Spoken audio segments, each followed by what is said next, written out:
Shot in 4K ultra high definition. Your number one source for local news. WRAL News. Coverage you can count on. Moore Square Magnet Middle will have extra security this morning after a teen was shot near campus yesterday. Just ahead, how crime is spiking in this area. I'm Brett Neeson, Durham, where police are working to find out how a person died and their body ended up in a trash can. Coming up, we'll show you where that all happened.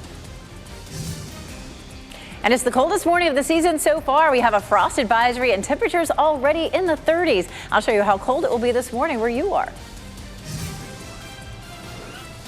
And today, parents are expecting to get a big update on how much they spend on meals at school. Right now, we're live at one elementary school here in Durham, where the governor will speak this morning. It is 4:30. Good morning, everyone. Coldest morning of the season, and you feel it as soon as you step out the door. I wore a coat. I'm Renee Chu. Let's see if this guy over here decided to wear a coat. Is it cold enough for Jeff to put on the coat? I made a fast dash from the parking lot. I did not wear a coat. I'm glass half full. I was looking till later when temperatures are gonna, when you won't need the coat. Right, gonna bump up. Because I'm like a kid. I'll forget it at school. You know, it gets warm out. I just lose the whole thing. But we are blanketed in that blue this morning, Elizabeth. Yeah, we are. And you know, the guys have that coat on already. You know, Renee and I, that arms showing and all that stuff. We've got frost advisory that's in effect this morning for almost all of our counties. Most folks are going to see mid to upper 30s. There are going to be some patches in spots, especially our northern counties or rural areas where we could see temperatures right down at 32 this morning. We take a live look at downtown Raleigh right now where the temperature is 41. Our wind is coming out of the northeast at about 3 miles per hour. Skies are clear. It looks absolutely beautiful. Temperatures are already colder than they were this time yesterday. So it's 35 in Southern Pines, 34 in Roxborough, 37 South Hill, 35 in Goldsboro. So the warmest spots are the Triangle area down through Fayetteville at 41. And of course, we're going to continue to see these temperatures falling. When we have clear skies, we don't have any cloud cover to hold the daytime heating in. We see temperatures cooling quickly as all that warm air escapes into the atmosphere. So we're looking at temperatures around 5 to around 10 degrees cooler than they were yesterday. We did see a number of spots fall into the 30s yesterday too. So expect around the Triangle upper 30s. We're going to see some spots that are down right around freezing this morning, but we have a warm afternoon on the way. Highs will climb into the 70s. Elizabeth, thanks. Parents, students, and teachers will notice more security on campus today at Moore Square Magnet Middle School in downtown Raleigh. This comes just one day after police say a man shot a teen in the area, leaving him in critical condition. WRAL's Kelsey Coffey joins us live near the school with what the school is doing to take steps to ensure safety. Kelsey. Renee, a scary day at Moore Square Magnet Middle yesterday, but this morning the school will have extra security in light of that shooting. A 15-year-old is still in critical condition this morning after the shooting, and police arrested 22-year-old Stephen Mark Stanley in connection to the shooting. He was charged with assault with a deadly weapon, inflicting serious injury, and possession of a firearm by a felon. Sky 5 flew over the scene as the school went under lockdown yesterday. WRAL's data trackers investigated police reports within 1 block of Moore Square. They found crime has gone up 51% from last year. People who live nearby say they're noticing the trend. I've seen fights and car wrecks and it's the first shooting, but I think there was a stabbing one time. And school officials say that they will have counselors available for both students and staff in light of that shooting yesterday. Kelsey Coffey, WRAL News, live in Raleigh. Today we'll get an update on efforts to keep you safe in downtown Raleigh. City staff is expected to share more information about plans for safety improvements with City Council. This comes after the Downtown Raleigh Alliance and others shared their concerns last month. This includes problems with crime in the downtown transit center, as well as Glenwood South. Raleigh police are already planning to add more patrols to those areas. And now we take you to Durham, where police are investigating a body found inside a trash bin. Brett Neeson is live in the WRAL Breaking News Tracker at the police department right now. Brett, still unclear what happened out of all this. Yeah, still a lot of details that we're trying to find out, Jeff, but it is just a strange situation that unfolded last night, yesterday evening. That's when police were called to the scene over off of Rosewood Street. Take a look. This is video from the WRAL breaking news tracker of that scene from last night. And police were called there around 6 o'clock last night, and that's when they found a body inside a trash can. They say that they are working to find out how that person died and then how that person ended up in that trash can. And in that neighborhood is just about a mile from the police department off of Rosewood Street there near Alston Avenue. So we're working to get an update from police here this morning. And as soon as we get some of those details to clear up this story, we'll keep you updated. Live in Durham, Brett Neese, WRAL News. Thanks, Brett. We'll also learn today about new efforts to keep your kids safe when they're online. Attorney General Josh Stein will be in Charlotte today to announce a new safety initiative. It's happening at 1:45 this afternoon. You can watch it on the State Department of Justice's Facebook page. Stein's scheduled announcement comes just one day after the Federal Trade Commission revealed plans to hire child psychologists to guide internet rules. This person would access the mental health impacts of what children and young people experience online. The FTC says it's exploring next steps, including how many to hire and when. And happening this morning, Governor Roy Cooper is expected to make an announcement about funding for your child's school breakfast. WRAL's Laura Levine joins us live with a look at what to expect out of this. Laura, good morning.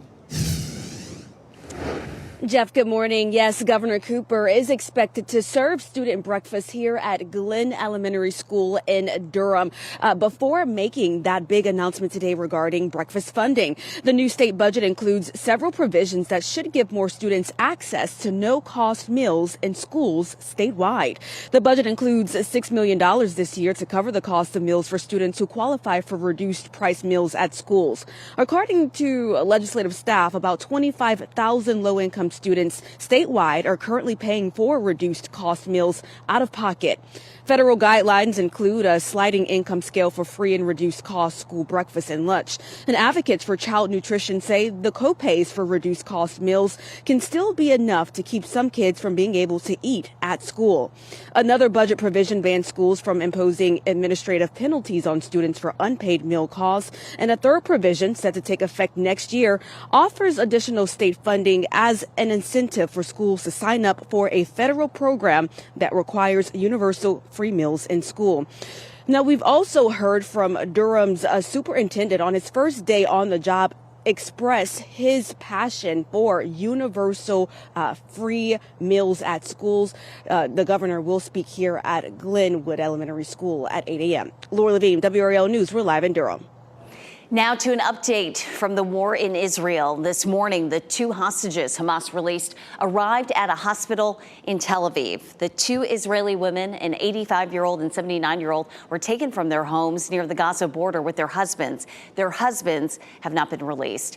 The U.S. is advising Israel to delay a ground invasion of Gaza to allow more time for hostage negotiations. Meanwhile, Israel has stepped up its aerial offensive of Gaza and continues to tell civilians to leave. Goldsboro man will be in court today after police say he crashed into a police car while he was trying to escape arrest. Police say they tried to arrest 32-year-old Daniel Darden on domestic warrants around 3 yesterday afternoon when he drove away. Another officer who tried to make a traffic stop says Darden crashed into his car several times. After a short chase, Darden barricaded himself into an apartment on Olivia Lane. Finally, he was arrested after a 2-hour standoff. No one was hurt. He's facing several charges, including assault with a deadly weapon on law enforcement. Today, we're expecting to learn more about the future of Raleigh's HBCUs. The city is looking at ways to partner with the schools to support growth on the campuses of Shaw and St. Augustine's.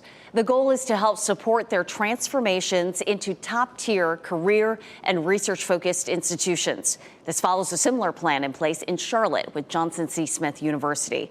An update is expected during today's meeting of the City Council's Economic Development and Innovation Committee.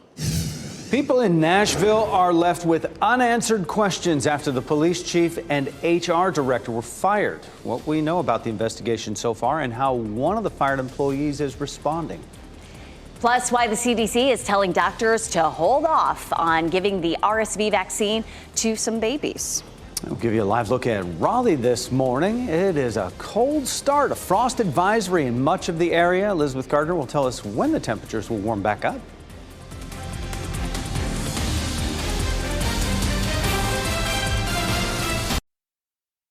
From the WRAL Severe Weather Center, North Carolina's most experienced team of meteorologists. It is 4:43, and we do have that frost advisory that's in effect for almost the entire viewing area. A lot of us are already seeing temperatures in the 30s, and there's going to be some frost, especially in rural and low-lying areas. If you're right in the middle of town, you're probably not going to see any frost this time around. Temperature right now in Wilson is 38. It's 41 in Durham and 41 in Fayetteville. So certainly Durham and Fayetteville, Raleigh, we're looking at 41 right now. So that's one of the spots that's less likely. But Lewisburg at 34, likely to see some patchy frost. Southern Pines at 35, likely as well. But it's 38 in South Hill and Rocky Mount, 38 in Goldsboro, and 38 in Irwin. Exercise planner, it's chilly out there this morning with those mid to upper 30s, but it will be a mild afternoon with highs in the low 70s and lots of sun. A Durham man is charged in a violent assault on a police officer and a chaplain. Demario Holman had his first court appearance in Durham County yesterday. Court papers say he tried to strangle the officer and bit through the chaplain's hand during an arrest.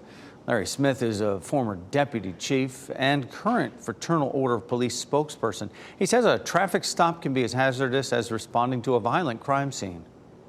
Stopping someone for a minor traffic violation. And in their mind, they may be, but they don't know what that person in the car intention are. They don't know what they're wanted for, what's in the car. And so it can be a very dangerous situation. The judge kept Holman's bond at $400,000, and his next court date is November 13th. There are no injuries after this house fire in Fuquay-Varina. Sky 5 was over the home at Eagle River Drive and Wilburn Road just yesterday afternoon. You can see the home is in a heavily wooded area, so it was hard to see. But you can see large plumes of smoke and several emergency responders there. Officials tell us the home was vacant and had no power.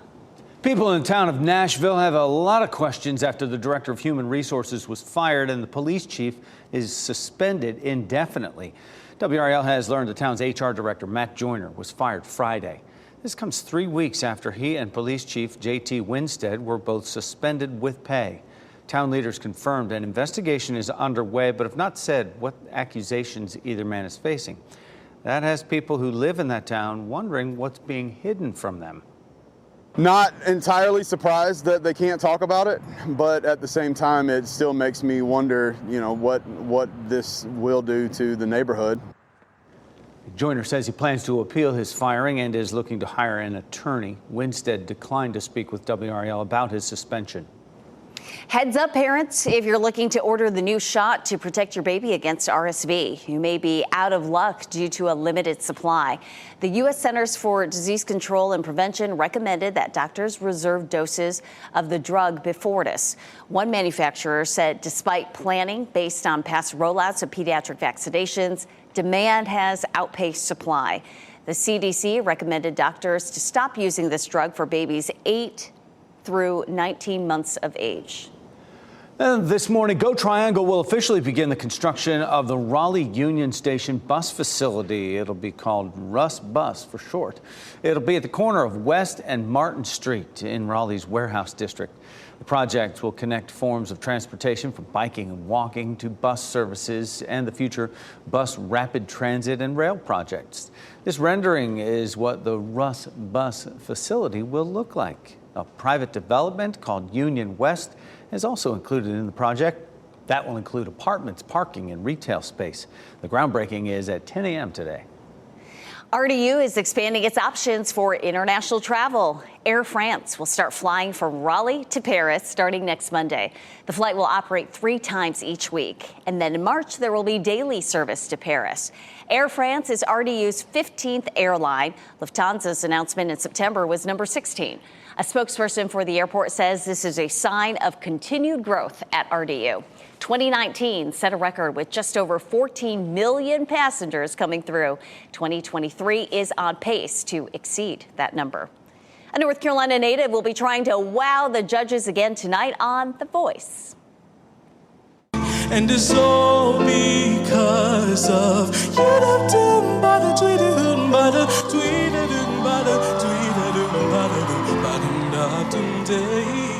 it's all because of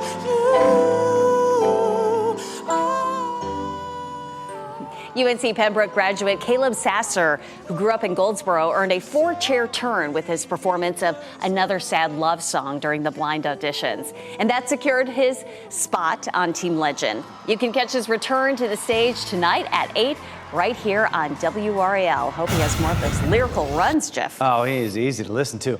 An upset on Monday Night Football as the Minnesota Vikings handed the San Francisco 49ers their second straight loss. Vikings ended San Francisco's comeback chances. Defender Cameron Bynum intercepted quarterback Brock Purdy twice in the fourth quarter. Minnesota comes away 22-17 winners.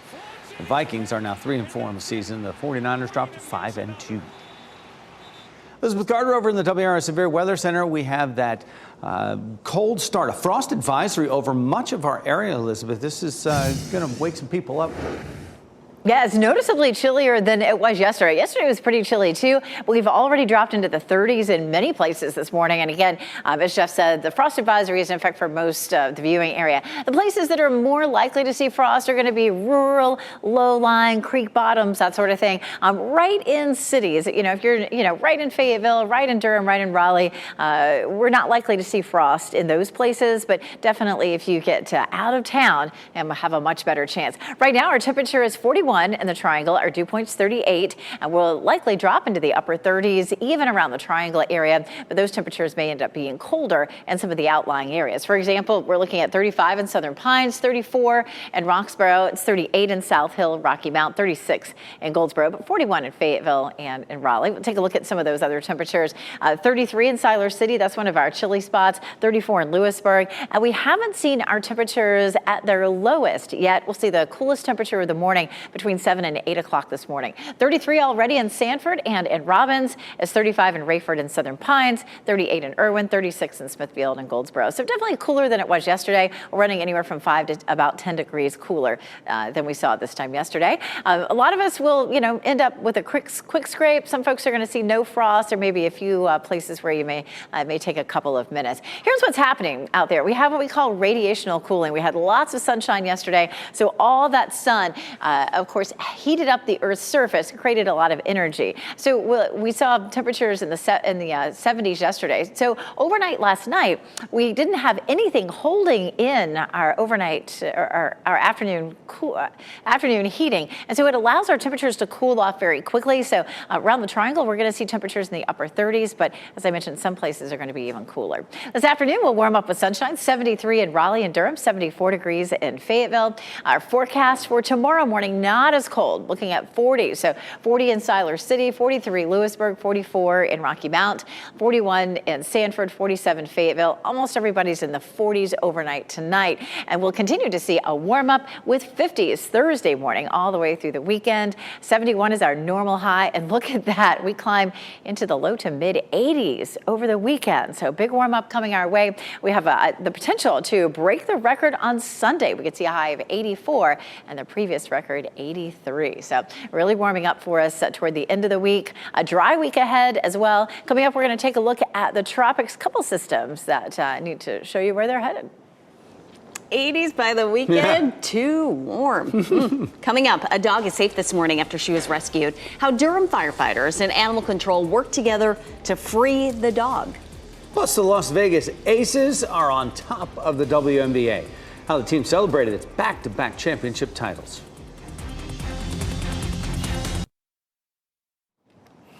A big shout out this morning for members of the Durham Fire Department who helped rescue a dog. The dog was stranded nearly 8 feet down in a confined space under a porch, and she couldn't free herself. Durham firefighters and animal control worked together to rescue the dog. It took about 30 minutes, and she is safe and sound. Picture she looks so lonely down there. I know. There wasn't anything hazardous or dangerous in that space, but still, of course, she wanted to get out, and all in a day's work for those firefighters. Hope they got a lot of kisses. Right. National First Responders Day is this weekend, so just getting a jump on the appreciation for our first responders. Absolutely. Yeah. Brand new WRAL documentary, Ghosts in the Stadium, reveals the shocking history tied to the sites of some of our iconic football stadiums. WRAL investigative documentary reporter Kristen Severance and WRAL sports anchor Chris Lee take a look at the stadium's links to the history of race relations in the United States. You can watch Ghosts in the Stadium tomorrow night, 7:30, right here on WRAL or on WRAL.com. This morning, we know just how many people attended this year's NC State Fair. The fair ended its 11-day run with a strong final weekend that pushed total attendance to 926,425. Other fair highlights included a new auction record for the livestock sale of champions and strong participation for Hunger Relief Day and other competitive entries. The Las Vegas Aces are celebrating their place on top of the WNBA. The team rode down the Las Vegas Strip for their championship parade yesterday. They won their second straight championship, beating the New York Liberty last week. They're just the third team in WNBA history to win back-to-back titles and the first in 21 years to do so. The official kickoff to basketball season starts today with the ACC tip-off in Charlotte. So Chris Lee, Pat Welter, and Brian Murphy will all be in the Queen City. The women kick things off today, and the men follow tomorrow. Next at 5, a body is found inside a trash bin. What Durham police are revealing about the shocking discovery and investigation. Plus, an airline pilot facing more than 80 counts of attempted murder, accused of trying to shut off a plane's engine mid-flight. And we have a look at the first team that punched its ticket to the World Series. Deep right field, a bomb in the first.